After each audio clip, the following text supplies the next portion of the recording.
नमस्कार दोस्तों।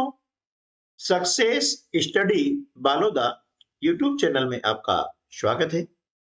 आज के इस वीडियो में हम उत्कृष्ट विद्यालय व मॉडल स्कूल प्रवेश चयन परीक्षा में जो पाठ्यक्रम है उसके बारे में चर्चा करने वाले हैं। एक्सलेंस स्कूल और मॉडल स्कूल में प्रवेश के लिए एक चयन परीक्षा आयोजित होती है।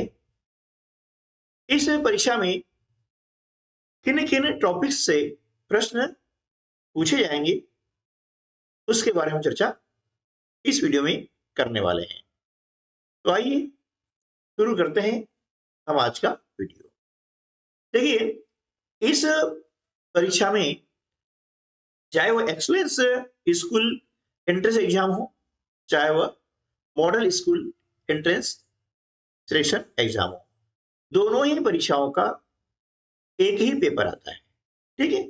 मॉडल स्कूल विकास खंड स्तरीय स्कूल है और जो उत्कृष्ट स्कूल है यानी एक्सलेंस स्कूल है वह जिला स्तर पर है और दोनों के लिए ही संयुक्त परीक्षा आयोजित की जाती है। उसके अंतर्गत एक जो है प्रश्न पत्र होता है जिसके पूर्णांक होते हैं 100 यानी 100 अंक होते हैं और इसके अंतर्गत 100 प्रश्न पूछे जाते हैं।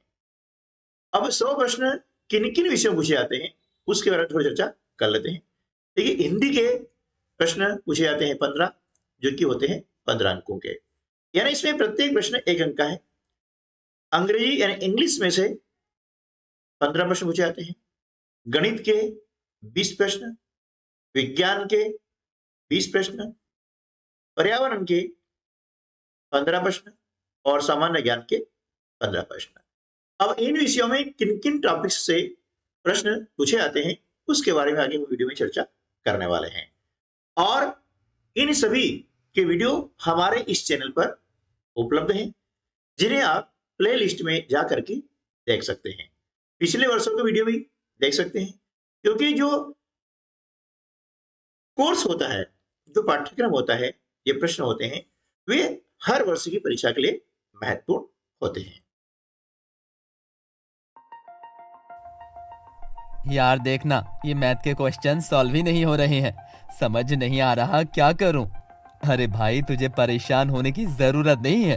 तू YouTube पर सक्सेस स्टडी बालोदा चैनल को सर्च कर। इस चैनल पर मैथ, साइंस, इंग्लिश आदि के साथ ही NMMS परीक्षा, नवोदय विद्यालय प्रवेश परीक्षा, ओलंपियाड सहित विभिन्न कंपटीशन परीक्षाओं की तैयारी हेतु मॉक टेस्ट, मॉडल पेपर आदि उपलब्ध करवाते हैं। चैनल एक, जानकारी अनेक। अधिक जानकारी के लिए सक्सेस स्टडी बालोदा को विजिट करें। देखिए, हिंदी जो विषय है उसके अंतर्गत 15 प्रश्न पूछे जाएंगे और ये 15 प्रश्न किन किन टॉपिक्स पर आधारित हो सकते हैं वो हम देख लेते हैं।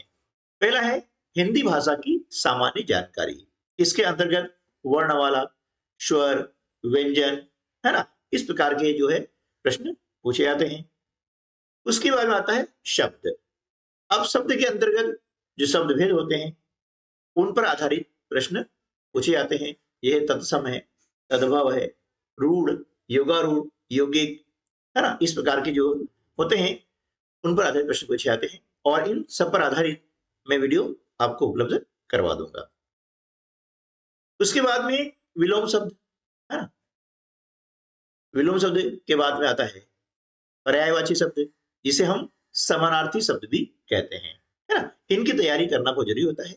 इनमें से जो है एक एक चैप्टर में से लगभग एक प्रश्न आने की पूरी संभावना रहती है। ठीक है ना। रस, है ना, रस कितने प्रकार के होते हैं, भावों के उदाहरण, है ना, और इसमें किस प्रकार के प्रश्न पूछे जाएंगे वे सारे हम अपने वीडियो के माध्यम से आपको बताते रहेंगे। तो यदि आपने चैनल को अभी तक सब्सक्राइब नहीं किया है तो चैनल को सब्सक्राइब कर लीजिएगा और इसके लिए हमने एक व्हाट्सएप ग्रुप भी बनाया हुआ है जिसके लिंक इस वीडियो के डिस्क्रिप्शन बॉक्स में आपको मिल जाएगी। तो वहां से आप जो है व्हाट्सएप ग्रुप में भी ज्वाइन हो सकते हैं और इस परीक्षा तैयारी बिल्कुल निःशुल्क आप कर सकते हैं। छंद, अलंकार, अनेक शब्दों के लिए एक शब्द, मुहावरे एवं लोकोक्तियां, वाक्य रचना, है ना, वाक्य रचना और वाक्यों के प्रकार, जैसे संयुक्त वाक्य हैं, मिश्रित वाक्य हैं, साधारण वाक्य हैं, है ना, उनकी पहचान करना। उसके बाद में संधि, समास, है ना, लिंग, पुल्लिंग, स्त्रीलिंग, है ना, लिंग बदलना, ये सारा इसके अंतर्गत पूछा जाता है। और वचन, एक वचन, बहुवचन, है ना। तो ये जो मेन टॉपिक्स हैं, पिछले वर्षों में जो परीक्षाएं आयोजित की गई हैं, उन पर आधारित हमने यहाँ पर आपको बताया है कि किन किन टॉपिक्स से प्रश्न पूछे जाने की संभावना है। ठीक है, तो आप इन सारे टॉपिक्स की तैयारी अच्छे से कर लें। अगला जो विषय हमारा है वह है अंग्रेजी। अंग्रेजी विषय के भी 15 प्रश्न इसमें पूछे जाते हैं, और वे 15 प्रश्न किन टॉपिक्स पर आधारित होते हैं उस पर हम चर्चा यहाँ पर करेंगे। देखिए, सबसे ज्यादा क्या होता है, भाषा कोई सी भी हो, चाहे हिंदी हो चाहे अंग्रेजी हो, इसका जो व्याकरण पोर्शन है उसको अच्छे से तैयार करना चाहिए, क्योंकि ये व्याकरण होती है, यह सभी परीक्षाओं में, सभी क्लास की परीक्षाओं में काम आती है, इसलिए इन्हें अच्छे से आप तैयार कीजिएगा। अंग्रेजी अंतर्गत सबसे महत्वपूर्ण जो होता है वो होता है पार्ट्स ऑफ स्पीच, है ना। इसमें noun, pronoun, verb, adverb, adjective आदि से संबंधित जो है इसमें प्रश्न पूछे जाते हैं। इसके बारे में हम एक एक वीडियो में एक एक टॉपिक लेकर के चर्चा करने वाले हैं, और इस प्रकार के प्रश्न पूछे जाते हैं, उनके एग्जाम्पल भी आपको हम देने वाले हैं। आर्टिकल, हम जानते हैं आर्टिकल जो है 3 होते हैं, ए, एन और द। आर्टिकल का प्रयोग कहाँ करना है, कैसे करना है, इसके बारे में हम आगे चर्चा करेंगे। और ये आर्टिकल हर परीक्षाओं में पूछे जाते हैं। टेंसेस, इसके अंतर्गत जो सेंटेंस होता है ना, उसका कन्वर्जन करना। सेंटेंस में verb agreement, subject verb agreement को देखना होता है, ये सही है या नहीं है ना। इसमें अलग अलग टाइप के क्वेश्चंस पूछे जाते हैं। सिंगुलर एंड प्लूरल, है ना, सिंगुलर से प्लूरल बनाना या फिर प्लूरल से सिंगुलर बनाना, इस पर आधारित क्वेश्चन आते हैं। जेंडर, है ना, masculine gender, feminine gender, gender change करने के प्रश्न भी इसमें पूछे जाते हैं। होमोफोन्स, है ना, साइलेंट लेटर, एंटोनिम्स यानी अपोजिट, है ना। एंटोनिम्स का मतलब क्या होता है, एक और इसका होता है, वो होता है अपोजिट यानी विलोम शब्द, ठीक है ना। इंग्लिश में जो है एंटोनिम्स कहा जाता है। उसके बाद आता है राइमिंग वर्ड्स, ये भी पूछे जाते हैं, यानी सिमिलर साउंडिंग वर्ड। पंक्चुएशन यानी विराम चिन्हों के बारे में भी ऐसे प्रश्न आते हैं। पार्ट ऑफ स्पीच हमारा हो चुका है। और फाइंड आउट एरर्स, एक सेंटेंस दिया जाता है और उस सेंटेंस में विभिन्न खंड होते हैं, ए बी सी डी 4 खंड होते हैं, और बताया जाता है कि किस खंड में आपको एरर दिखाई दे रही है, उसे आपको फाइंड आउट करना होता है। उसके बाद में जम्प्ड लेटर्स भी आते हैं, है ना, उसको हमें रीअरेंज करना होता है ना, टू मेक मीनिंगफुल वर्ड, है ना। एक वर्ड दिया जाता है, उसमें जो लेटर्स आते हैं उनको अलग अलग, है ना, किया जाता है और उसको फिर रीअरेंज करना होता है। तो इस टाइप के जो क्वेश्चंस होते हैं वो आपको आते हैं। कैसे क्वेश्चन आएंगे उनकी हम चर्चा जो है अगली वीडियो में करेंगे। अगला हमारा जो विषय है वह गणित है। देखिए, गणित विषय बहुत ही स्कोरिंग सब्जेक्ट होता है, क्योंकि इसके अंतर्गत जब हम कोई मेथड सीख जाते हैं तो प्रश्न कोई सा भी हो हम उसको सॉल्व कर पाते हैं। इसलिए गणित में विशेष ध्यान रखना है, और गणित में जो कक्षा 8 का हमारा जो सिलेबस है ना, वही इसमें सामान्यतः पूछा जाता है। इसके अंतर्गत आता है परिमेय संख्या।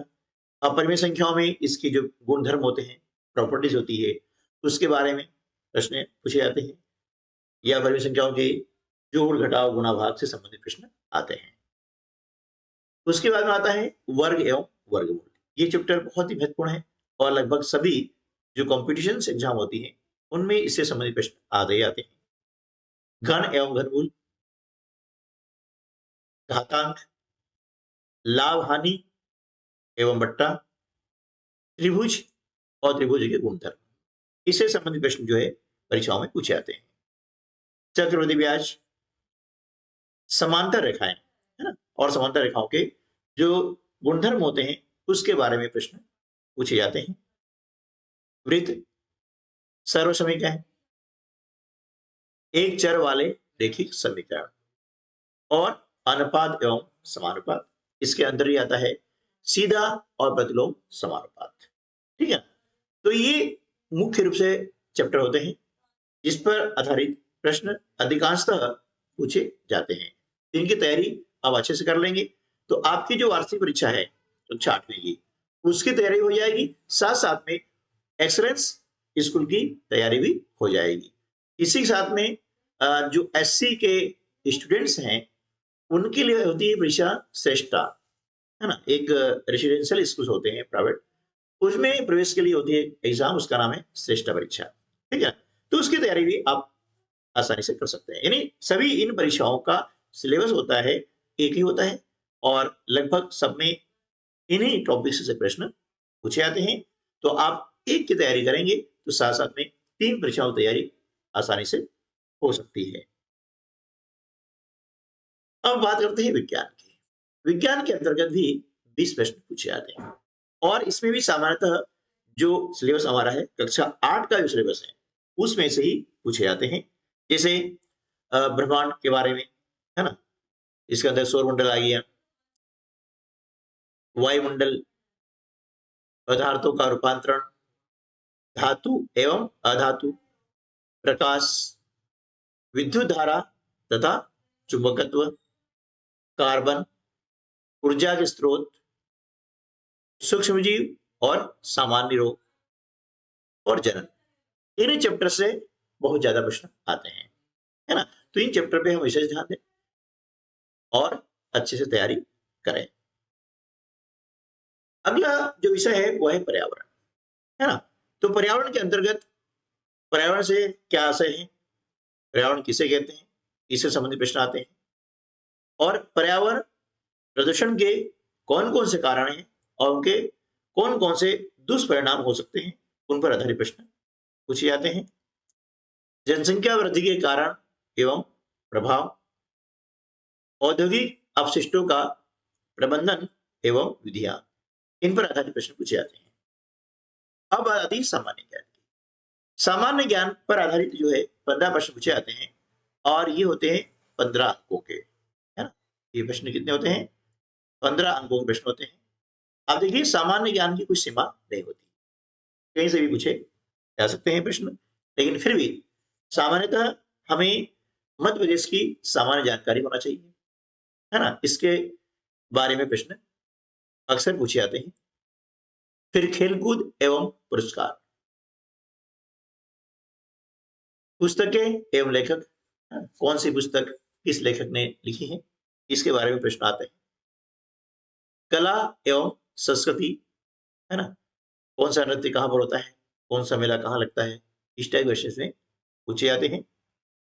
लोक साहित्य एवं जनजातियां, कौन सी जनजाति किस जिले में निवास करती है ना, उनके मुख्य त्योहार कौन से होते हैं, कहाँ मनाए जाते हैं, इस प्रकार की जानकारियां पूछी जाती है।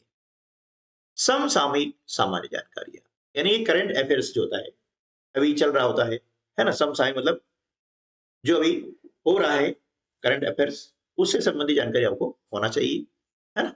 जैसे अभी महाकुंभ किस शहर में लगा हुआ है, कब से कब तक है ना, इस प्रकार के जैसे करंट अफेयर्स बहुत सारे प्रश्न बनते हैं। तो ये समाचार से, आपके जो समाचार पत्र से ये हम चीजें याद कर सकते हैं। तो इस प्रकार से हमने देखा कि इस परीक्षा में सिलेबस क्या रहेगा और किन किन टॉपिक्स पर हमें विशेष ध्यान देना है। तो उम्मीद है कि आपको वीडियो अच्छा लगा होगा। वीडियो अच्छा लगा है तो इसको लाइक करना ना भूलिएगा और अपने अन्य साथियों को भी शेयर कर दीजिएगा। तो मिलते हैं अगले वीडियो में, तब तक के लिए नमस्कार, जय हिंद।